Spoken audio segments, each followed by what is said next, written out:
Inaresto sa Pasay City ang aktres at negosyante na si Neri Naig na wanted sa kasong syndicated estafa at patong-patong na kasong paglabag sa Securities Regulation Code. Tunghayan yan sa aking pagtutok.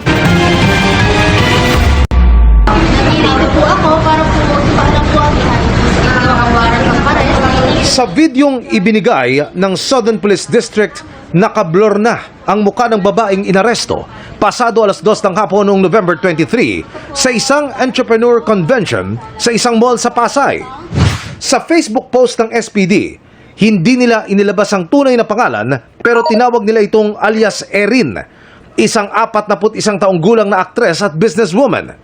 Kinumpirma ng Bureau of Jail Management and Penology o BJMP na ang inaresto'y ang artistang si Neri Naig Miranda, ang kilalang social media influencer at asawa ni parokya ni Edgar frontman Chito Miranda. Base sa warrant na inisyu ng Pasay City RTC, 14 counts ng paglabag sa Securities Regulation Code ang isa sa reklamo kay Naig. Ito yung probisyong nagsasabi na hindi maaaring bumili o magbenta ng securities ang sinumang hindi registradong broker or dealer sa Securities and Exchange Commission o SEC. Dalawa po yung sinerve sa kanya na warrant. Security Regulations Code regarding po ito doon sa pag-regulate ng ating mga business. Tsaka po isa yung syndicated estafa. Ayon sa PNP, nakapagpiyansa na si Naig para sa isang kaso pero mananatili pa rin siyang nakapiit dahil sa kasong syndicated estafa na non-bailable. Sa ngayon po na turnover na po natin sa BJMP kaninang 12:12 PM. So wala na po siya sa PNP.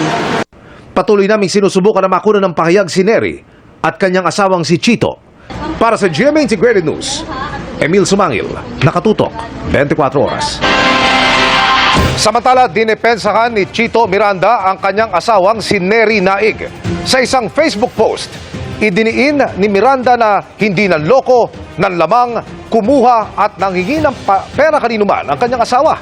Sabi ni Chito, endorser lamang ang kanyang asawa at ginamit para makapanghikayat ng investor. Una pa niya, bigla na lamang daw inaresto si Neri nang walang notice o sabina. Hindi rin daw binigyan ng pagkakataon na makapagpaliwanag ang kanyang asawa na kinasuhan ng syndicated estafa na non-bailable.